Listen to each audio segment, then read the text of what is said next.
Hamish de Bretton-Gordon is a retired British Army colonel, former commander of NATO's and UK's chemical, biological, radiological and nuclear reaction troops.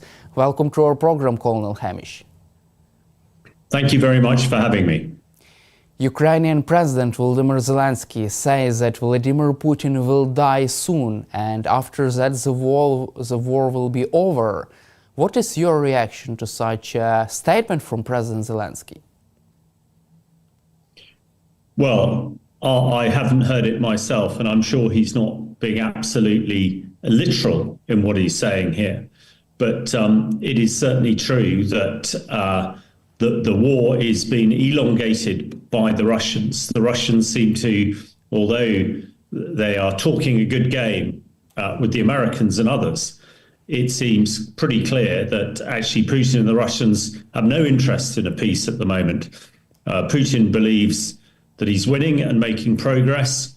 He can see that there are fractures in the Western resolve against him, and some of the conditions he's putting on a ceasefire. He agrees a ceasefire 1 minute and then the next minute puts unbelievable conditions on that ceasefire, making it virtually impossible.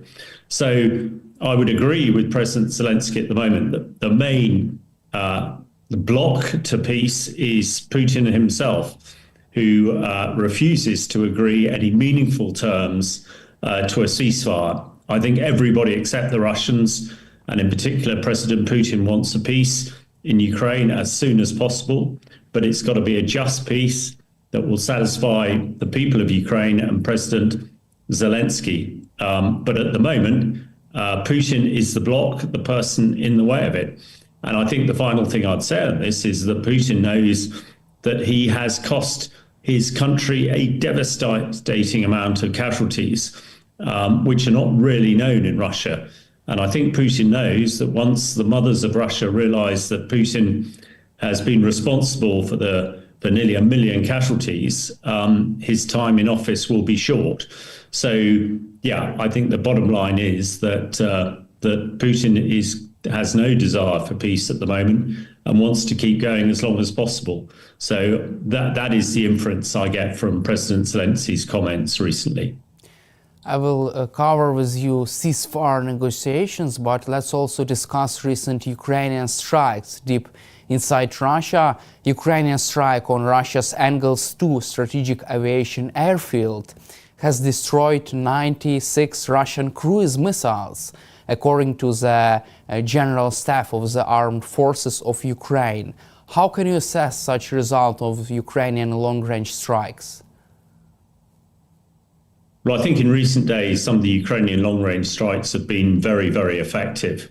Earlier this week, we heard that Ukraine had destroyed 4 Russian helicopters at a Russian base, which was very significant. And then, as you've described, the destruction of nearly 100 cruise missiles is very significant. I think it really shows 2 things. First of all, that the intelligence that the Ukraine military are getting, and one assumes that some of this intelligence is coming from the United States and allies like the United Kingdom, and we know that a few weeks ago, America turned off some of its intelligence. It would appear that that intelligence is now free-flowing again, which is an excellent thing and helpful to allow Ukraine to prosecute these long-range operations. The second thing I think that's really important is showing how competent and effective Ukraine attacks can be. And a lot of the weaponry that's been used has been developed in Ukraine itself, and the accuracy and the ability to hit significant targets, because that now means there are 96 cruise missiles which will not be fired at Ukrainian hospitals and schools and power infrastructure.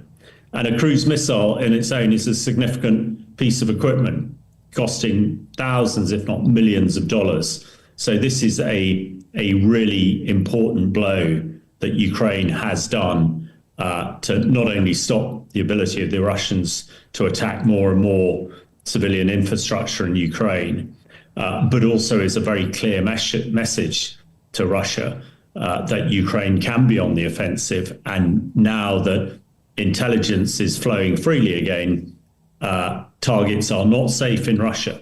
And hopefully, this demonstration might well lead Putin and his negotiators to be flexible and realistic when it comes to discussing the ceasefire.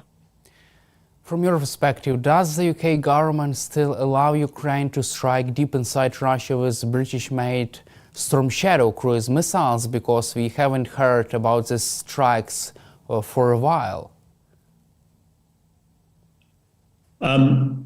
As far as I'm aware, and I've seen nothing to the contrary, that Ukraine is still able to fire British Storm Shadow missiles deep into Russia. But I have heard nothing and I've seen nothing to contradict that in the open press or media. Also, Ukraine recently has developed a new long-range missile with a range more than 600 miles. The Long Neptune missile. What is your take on such development?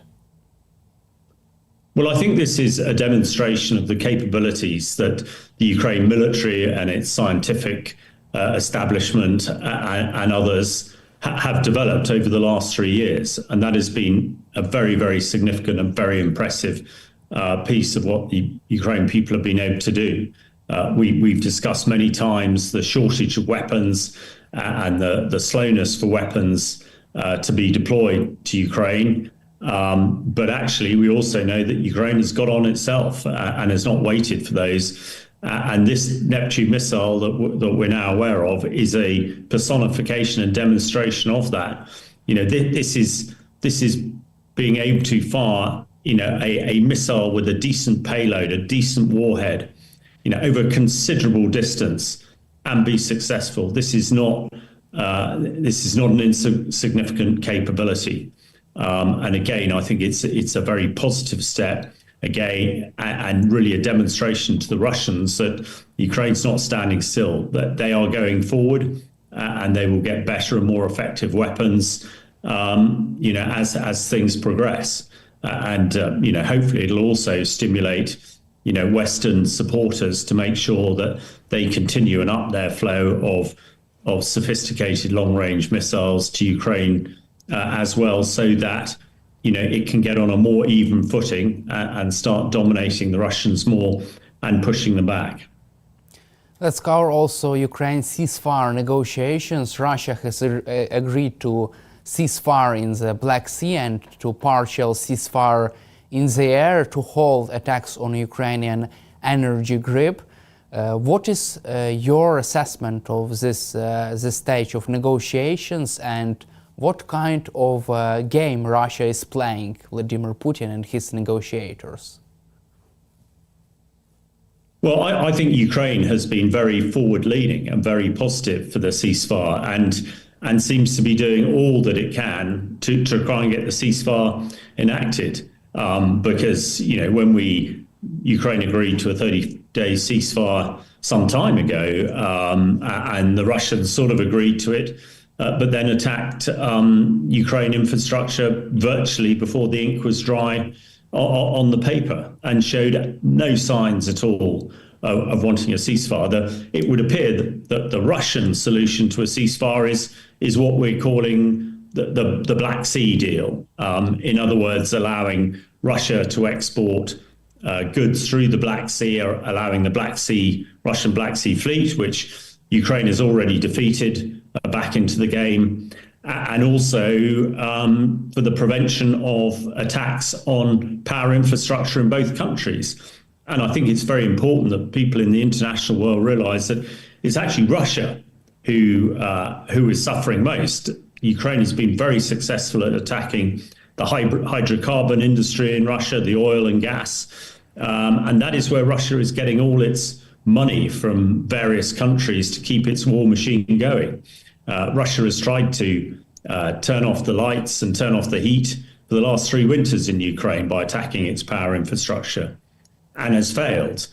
And then we hear that Russia is demanding an end to sanctions and an opening up of the world banking facilities to Russia, which is something new, which they just throw in there so that they can say that the ceasefire has failed. So it strikes me at the moment that Putin and his negotiators are writing ceasefire deals that the Americans and others are helping with, but it's only to the advantage of Russia rather than Ukraine, and Ukraine seems to be the only country that's honouring these ceasefires. They are little bit like the 30-day ceasefire a few weeks ago.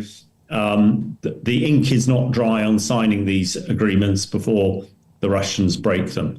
So Russia is not negotiating in good faith at the moment, and that is something that I think the European NATO countries, particularly Britain and France, realise. At the moment, America and the White House has its own problems of trying to sort out various leaks and others, and is less focused on this problem than really everybody else in the world would like them to be. At the same time, Trump's national security team is really confident that a full ceasefire deal could be reached between the US, Russia and Ukraine. Do you still expect Russia to agree with a full ceasefire deal this year? Well, one would hope so. And a lot of it does rely on the United States. It's from negotiations in Paris today. It's clear that the British and the French and some other European countries are planning to commit forces, military forces to Ukraine as a reinsurance force to guarantee a ceasefire.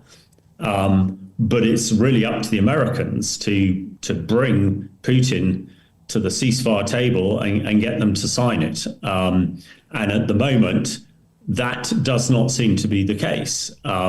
Certainly some of the key American negotiators seem to be more on the Moscow side than Kyiv's side, which is, seems inconceivable to us people in the UK in particular. So a full ceasefire is absolutely possible. It is going to require President Trump and some of his key supporters to get off the fence, as it were, and really lean into this. And it would appear that the European countries, led by Britain and France, are planning and ready and happy to commit military forces to Ukraine to protect and enforce a ceasefire. So it's still possible. And I think everybody, is hoping and praying that it will come to fruition. But it really needs Putin to shift and move. And at the moment, although he's saying he wants a ceasefire, his actions are not the same as what he's saying. And he at the moment seems to have no indication or desire for a ceasefire. But things may change, and it is only really the Americans at this stage who can force Putin's hand, I expect, to come to the table and find a long and lasting and proper ceasefire. Also, Ukrainian President Volodymyr Zelensky says that Russia is preparing another offensive deep inside Ukraine into the Sumy region, Kharkiv region and Zaporizhia region, according to the Ukrainian intelligence. What could this development indicate from your perspective? And do you feel that Donald Trump would be humiliated if Russia launches another attack deep inside Ukraine during negotiations?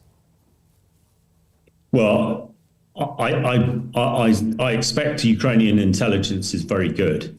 And we know that there have been a lot of attacks in the Sumy region at the moment. We also know that the Russians have recently said there is no way that they're going to give Ukraine back the Zaporizhia nuclear power station, which they've, it's theft, which they've stolen off the Ukrainians.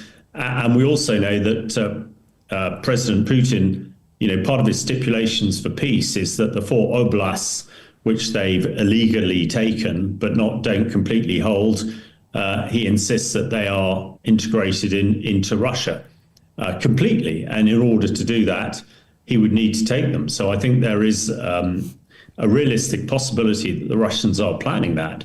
But I also agree it would be a complete humiliation to President Trump, because no doubt American intelligence is seeing the build-up of these forces and, the potential for a successful attack, really under the noses of the Americans, is almost inconceivable.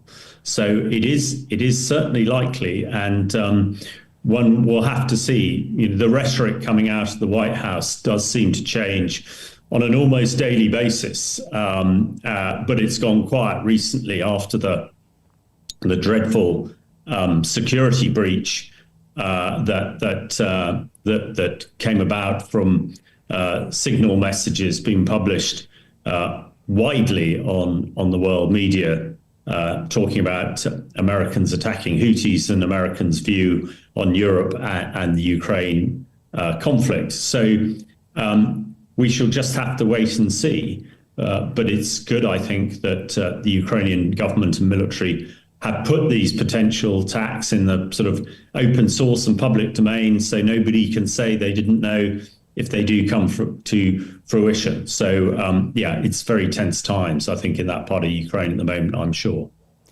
Also, the US intelligence community continues to see the risk that Putin may resort to nuclear weapons. According to Bloomberg sources in the US intel community, how can you assess such risks right now during negotiations between the United States and Russia? Well, I think the nuclear issue, we have discussed this many times, I know, over the last couple of years. And it is probably a reaction to recently the French saying that they would use their nuclear weapons as an umbrella to protect Europe, and potential discussions that the British nuclear capability was sufficient enough to destroy many Russian cities if it came to that. When in difficult times, the Russian hierarchy always seemed to resort to nuclear threats. This is nothing new. Virtually since the first day when Russia invaded Ukraine back in February 2022, various members of the Kremlin and others threatened nuclear attacks. So I think it is nothing new. I think the key thing is, and Putin understands this, although he obviously not saying it publicly, that even the French and the British nuclear capability is enough to destroy Russia. So it would be completely counter to everything Putin is trying to achieve if there is a nuclear exchange between the Russians and, say, the British and the French. And I think because of that, and the whole nuclear debate is based around mutually assured destruction, and this basis has kept the peace in Europe for the last 75 years, I am less concerned about the nuclear standoff, as it were, and threats coming out of Putin as I am from other conventional threats at the moment. Let's also cover recent developments in the United States. You just mentioned about this leak from this chat. Senior U.S. military officials, national security officials were discussing war plans or attack plans in Signal chat messenger in a group. Is from your perspective, is this incompetence or recklessness of U.S. national security team? Well, Daniel, I think it's both. I think it's reckless and it's incompetent. Unfortunately, a lot of people involved in this, the Secretary of Defense, Hegsketh, and the Ukraine envoy, Witkoff, and even the Deputy President Vance. Unfortunately, these people are, although they might be great businessmen, they are very inexperienced and not trained in sort of geopolitical discussions. They're not trained in military and security operations. And this is the sort of arrogance that this issue has come about, and the fact that they've all denied that important and secret information was published on Signal, on this messaging app, and trying to apportion blame to anybody but themselves, I think says an awful lot. The information that has been made public now is I think, hugely damaging. And of course, the Russians would have seen it a long time ago as well. And when one's planning military operations, the the absolute worst thing is to tell your enemy what you're going to do, or even worse, what you're not going to do ahead of any action. And the leaks from this messaging app do exactly that. So they are, incompetent, reckless, and incredibly dangerous. And one hopes that that will be the last we hear of it. There are many secure networks and communication modes that these people can use. Why on earth they're using commercially available mobile phones on commercially available apps? I'm a member of a number of messaging groups. We stopped using Signal some time ago because we knew how insecure it was. And when I was in Syria, we knew that the Russians could listen in on these things. So, it is a really unfortunate incident. I hope the new American cabinet members have learned from this. One of the greatest British generals, Field Marshal Slim, in the Second World War, allowed his subordinates to make mistakes, but woe betide them if they made the same mistake twice. So let's hope that this mistake is not repeated and we can move forward. Let's cover also our last topic for the interview, the situation in the Middle East. Israel was preparing another ground attack inside the Gaza Strip, according to CNN. How can you assess this ceasefire deal? Is this deal dead yet, or are there any chances for this deal to survive another escalation in the Middle East? Well, it's difficult to say, and I'm certainly not following events in Israel as closely as I am in Ukraine and elsewhere. I think it is significant that there are large protests in Gaza at the moment from Gazan people, the civilians in Gaza, against Hamas, the terrorist organization who is at the heart of this, who the Israelis, are avowing to destroy. But at the moment, it certainly looks as though the ceasefire is over. One would hope that actually, if the Gazan people can chuck Hamas out, then the killing and the fighting can stop, and the world can help Gaza and the Gazan people rebuild. But at the moment, things are looking pretty desperate and pretty sad. Thank you, Colonel Hamish, for your time and for your support for Ukraine, and glory to Ukraine. Thank you very much for having me, Daniel. Slava Ukraini. Героям слава. Thank you very much.